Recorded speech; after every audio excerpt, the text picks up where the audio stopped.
What's good, YouTube? Boy JBeezy making it look easy, man. I know it's been a little while since I made my last video, but I just want to say shout out to all the new subscribers, everybody that been interacting with the videos, left a comment, like, a share, anything like that, man. I really appreciate y'all. Y'all keeping me in the algorithm. I made a video about like a month ago, and I had a short that was on that video. That been going up. So if you haven't seen it already, definitely go check it out if you're watching this video. One of the most viewed videos on my channel. And it's been getting a lot of interaction in the comments. Some positive, some negative. You got people trolling, you know what I'm saying? So in today's video, I just wanted to kind of clear that up.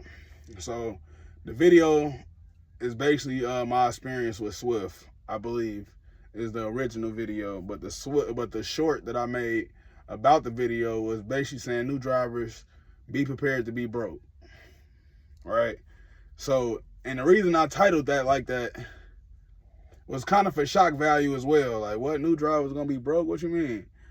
So what I'm saying in the video is, rookie drivers, you're not gonna make that much money. Don't come in with your expectations so high where you think, okay, I got my CDL, I'm about to get to the money. You probably ain't gonna get to the money right off the rip. It's gonna take a little while. So that was my point of the video. So a lot of comments, oh, I've been doing good at Swift. I do this at Swift. Bop, bop, and, you know what I'm saying? So it's like, it was never a bashing Swift kind of moment. I just went over my experience with Swift.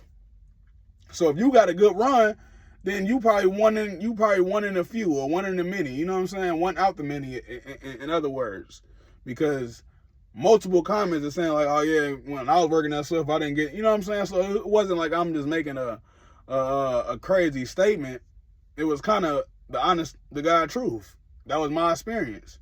My experience while working with Swift, I made anywhere from, like I said, my highest check at Swift was $1,000 and some dollars, a little bit over $1,000. And my lowest check was like $300-400. I'm not gonna lie, I'm gonna keep it real. So my average on a week-to-week basis, I'm probably seeing possibly $500 to $800 every week. And when I said that in the video, I said, well, it's cool. You know what I'm saying? It ain't horrible. It ain't good either. But it ain't the worst. You know what I'm saying? I understand what I signed up for. I got to pay them their money back. And I understand that I'm basically working to just pay them their money back in a sense. Because they taking out their money for the schooling. So I understood. You know what I'm saying? Okay, it's going to get greater later. I kept my head down. I kept doing what I had to do. And eventually, I ended up finding something that was making me almost triple what I was making there. Right? What I was averaging there, at least. Right? So I never, not one time, said, oh, it's cool. Yeah, stay there. Just make $500, $800. No, if you a rookie driver, expect to be making somewhere around there. If you're making even more, you're making better, you're doing better than that, congratulations. You the one out of many. Because many people are going to go to these schools, they're going to stay with these mega carriers. They're going to have to go through hell and fire just to be able to actually come out on the other side in a better position. Right? So I'm trying to be more realistic and trying to change people's mindset in a sense where it's like, okay, you got to go through this to get to this. And if you don't, you can skip all the steps and you just got the perfect batch. You just came straight in, boom. And I had one comment, it was like, if you ain't making six figures, you doing something wrong. I don't know a lot of rookie drivers making six figures. So it's like, okay, if you making six figures, congratulations. And once again, it's like a trolling comment. You didn't put down any companies that's making six figures. If you a rookie driver, apply for this and this and this and that, and you should be able to make six figures. Nobody put that in. You know what I'm saying? So you just kind of leaving a blank statement by just saying, oh, if you ain't making six figures, you're doing something wrong. So now you leading people to believe that, oh, as a rookie driver with no experience, I never drove for anybody, I can just come out here and make six figures. That's a lie. It's not true at all. Now another guy saying, oh, I've been at Swift for this many years. This guy obviously isn't bright. I'm doing great at Swift, and I run hard and I do my thing. And it's like, okay, congratulations, dude. that's good for you. Nobody is advocating or making anybody say Swift is a bad company. I never said anything wrong about Swift. I didn't have any issues with Swift. Only issue I ever had was my pay. My pay wasn't really hitting how I needed to hit. You know what I'm saying? Like, that was my only issue. And I'm over the road. I found something local. I don't have to be over the road anymore. So I'm not about to lie to the people. I'm gonna tell my experience. I'm gonna tell my truth. That's all I can tell. I can't lie. I come on here and lie. Man, I was Swift great, man. I was making this and I was making that. Like, okay, that's cool. You might be one guy that is making good money. You've been there for X amount of years. Good job. All right. So the point of the video was just to let you know what to be prepared for.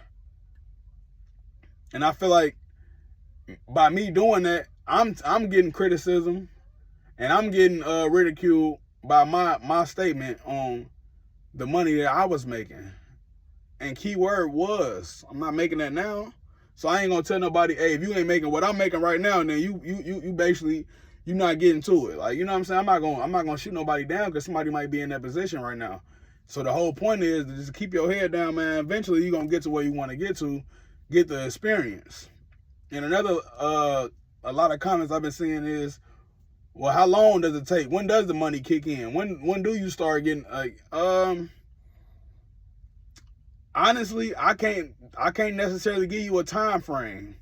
It's gonna really be up to you. Be actively applying, right? Be actively applying for companies that you seeing on your Indeed, your ZipRecruiter, whatever that you know what I'm saying, whatever it is that you apply for jobs on. Keep actively searching, right? They might say 2 years, but they might take a chance on you. You might be the one that, you know what I'm saying, you might be the one guy they are, okay, let's see what he's talking about. Right? And then in the meantime, if you're there for a year, apply for your endorsements. Get some endorsements on your, on your license. Even if you don't have the experience, you got the endorsement. They might have a training program where they can train you, put you out with a veteran driver, and that veteran driver gonna show you the ropes. You know what I'm saying? So that's the whole point of the video, and the whole thing is preparing new drivers. The rookie drivers, a lot of things that you got to go through. You coming out, you already spending like 3 to 4 weeks learning all the mechanics of the truck and all the parts on the truck and how to pass the pre-trip, how to be able to actually drive the truck, how to be able to back the truck up in a sense enough to be able to get your CDL. You're not even really learning as much as you really need to learn, in my opinion. But a lot of things come with doing with time. That's when you start getting the hang of everything. You kind of understand how the trailer is going to move this way once you turn the wheel this much. And then you're not oversteering because you kind of got the feel for it. So that's just going to come with time, right? Another thing, like I say, when you come in there as a rookie driver, you're going through a 4-week program to get your CDL, and they send you out with the trainer. That whole experience right there is a headache. I'm not gonna lie, I see so many videos going viral of people getting into it with their trainer. You ain't gonna talk to me like that. I saw one guy, he had to call the police on one of the students just to get him out the truck. So if you going through this, man, just think about this. This is probably, at the most, I done heard about somebody being on the truck with somebody is about 4 weeks. So that's at the most. Now, maybe if you just not getting the hang of it, they might keep you out there a little bit longer. And I can believe this, and it can be, I could be wrong, but I don't think nobody, whether they're making some money because you're in the truck or you're not in the truck, that it's gonna be that important to want to ride around with you longer than they need to. And no money, I don't think no money is worth that. If I only got to ride around with you for 2 weeks, I think that's well enough for me to, you know what I'm saying? Instead of me as a trainer, right? This is me speaking if I was a trainer. I don't think I would want to ride around with somebody more than I need to, right? But I feel like you got the hang of it. You doing everything that you're supposed to do. They trying to get you out the damn truck. So don't think, oh, he's making money off. He's not making no money off you. He's getting a set pay that he was already gonna get any damn way, and then he's getting the mileage that you're not gonna get because you're getting a set rate because you're in the truck with him. So don't worry about the money aspect, and that be the thing too. Just go in, be respectful, understand that you in somebody else's space. This not your truck. This is his truck. He might live in that truck. You never know. He might not have nothing else going on outside this truck, honestly. You know what I'm saying? So just go in being as respectful as you possibly can. That was my approach. And luckily I got kind of matched with a pretty cool guy. Ain't nobody I go have no beers with or kick it with outside of what the professional aspect was that we had to do together. But he was okay enough for me to be able to get along with him. I'm not a, well, I can take that back. I am pretty outgoing. I'm not going to say I'm not outgoing, but I don't like forced engagement. You know what I'm saying? So now I have to engage with you because I'm sitting in the truck with you all day. That's going to kind of get me to have to engage with you. So now that's kind of more forced.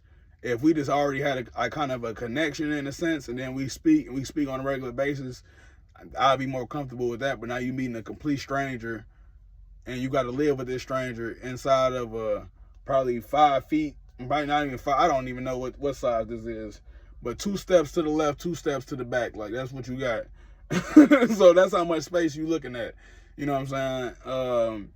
And you got to be in a confined space with that. So you just understand that you human, he's human. He might wake up grumpy today. He might go to sleep and wake up the next day. He energetic. You know what I'm saying? You might be kind of drowsy because you had to drive all day. And that was one thing in the video to do, was like, I guess he pulled over and the guy didn't want him to pull over. And he's like, I ain't gonna be driving all day. And it's like, dude, I think that's the whole point. You should be trying to drive your whole 10 hours, you know what I'm saying, using the last hour to find somewhere to park at. Because I'm almost certain that most companies are all doing the hours thing. They're not going by the miles. So if you can get all your hours done, that's the quicker you're getting out the truck. So I supposed to be with my trainer for 14 days. I was done in 11 days. I'm not trying to stay on this damn truck with this dude more than I need to.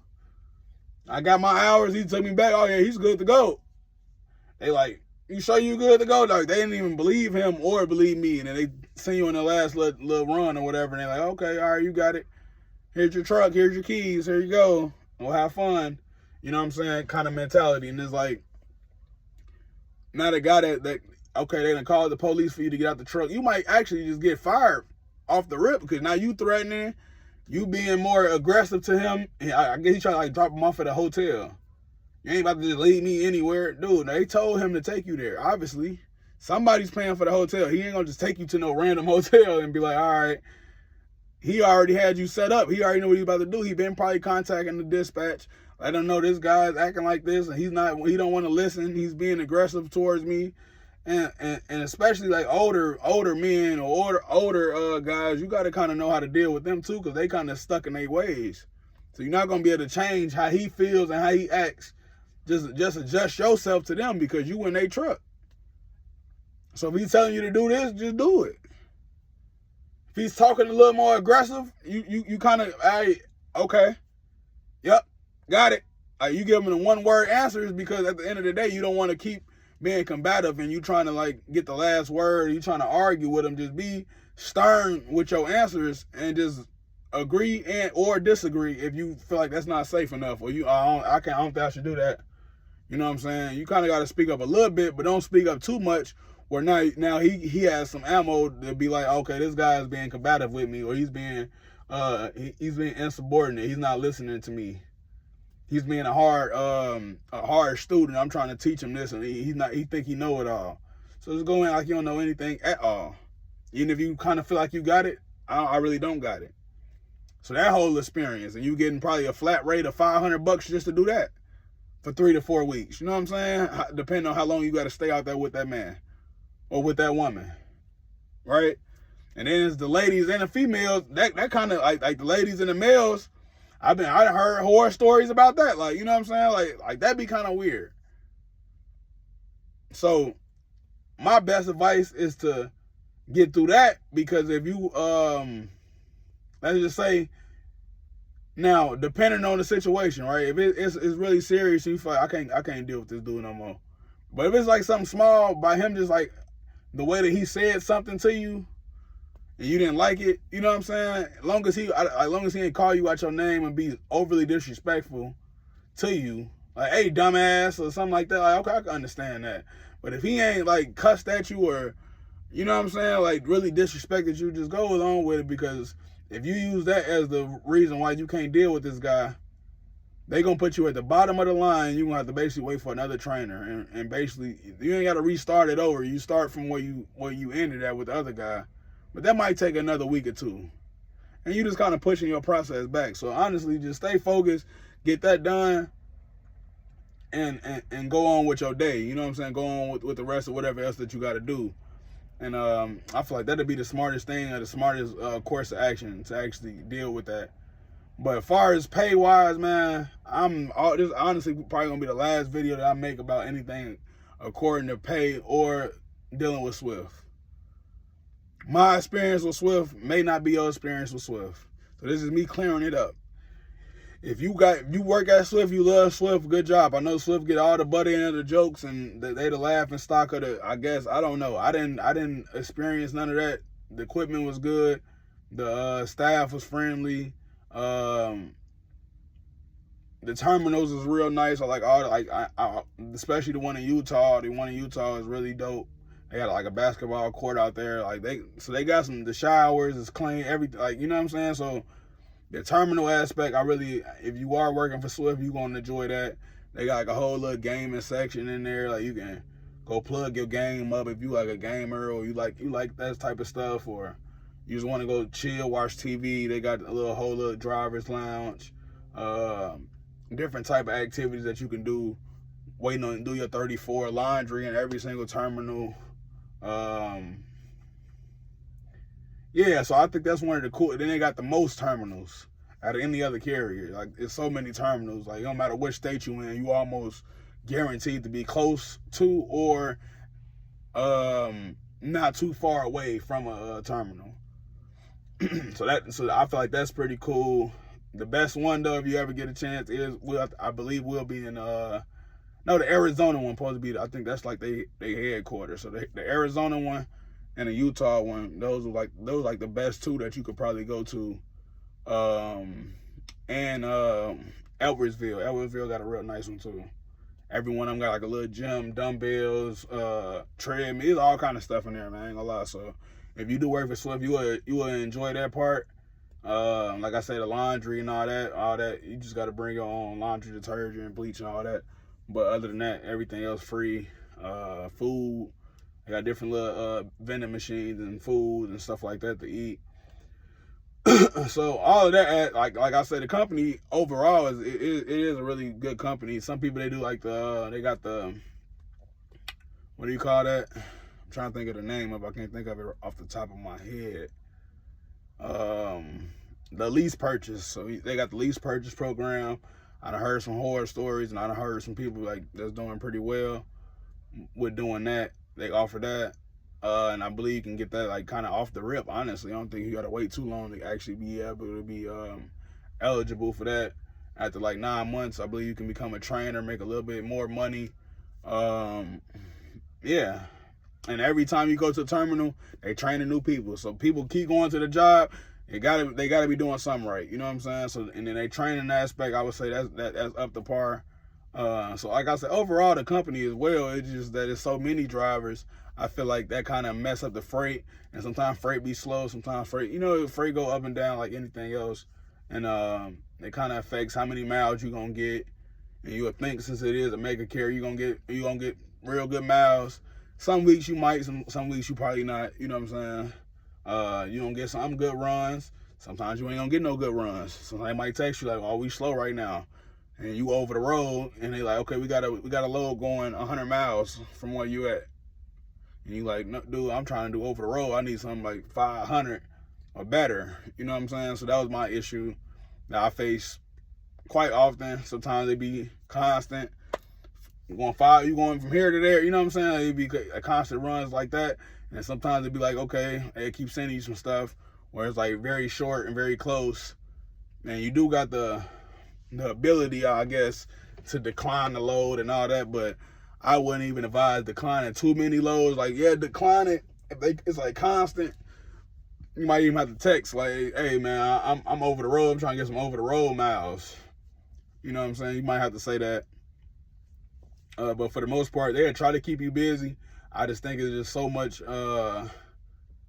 so many drivers, and since it is so many drivers, And I ain't gonna say a lack of freight, but if you got so many drivers, only so much you can get. And depending on the luck of the hat, the luck of the draw of the hat is like kind of depending on where you at. It might not be nothing coming out of there at the time that you there, so you might have to wait a little bit. But usually they'll keep you kind of busy, and they don't want you to deadhead too far. You know what I'm saying? So you got to go too far away from where you at. You kind of wasting fuel. You wasting, you know what I'm saying? So I understand that aspect. But like I say, if you a rookie driver, you starting out at Swift, it might be a little rough for you, but at the end of the day, with experience, it will get better. That's just my personal opinion. And all the trolls out there, man, you want to come in the comments. This dude said $500 is cool, $500 to $800 is cool. I guess, bro. Like, yes. What do you want? Like, what do you expect me to? I'm supposed to cry? You want me to get on here and cry? I would never do this. No, I'm not one of them type of people. I'm not about to cry. I'm not about to complain about anything, because at the end of the day, I chose this, and now I got to deal with it. So I'm not about to complain. I'm not about to cry. So if that's what you're expecting, that's one of them videos that you're looking for, you got to go find somebody else and another channel to go to. I'm going to try to help people with their mindset on how to change their attitude to just deal with the problem and focus on the solution of the problem. And that would be keep working until you find something that's actually better and that's going to be working for your lifestyle and your situation that you got going on. Is $500, $800 livable for the rest? No, not for your entire career. Your first year entry level coming in, you should be able to sustain as long as you can until you can't do it no more. That'd be my best advice. Jay Beezy making it look easy, man. Appreciate everybody. Like I say, if you haven't already, hit that subscribe button.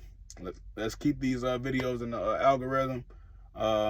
Make sure you hit that like button if you interested. I do stream live on Twitch every single Wednesday and Thursdays. Every week you can catch me live on there. And if you're from the YouTube community, you know what I'm saying, pop in, let me know. Yo, I watch your trucking videos. It's more gaming based, but at the same time, if you're interested in stuff like that, hey, tune in. I will put my Twitch in the bio. If you made it this far, I mean, you obviously like the video. Don't forget to hit that like button, man. All right, it helped me out a lot. And if you have any comments, we taking them all. Trolling, I don't care. You keeping it, you know what I'm saying? That's engagement. So if you want to troll, you actually like the video, you don't want to say nothing at all, leave an emoji. You know what I'm saying? It doesn't even matter. So appreciate y'all, man. Y'all have a good one.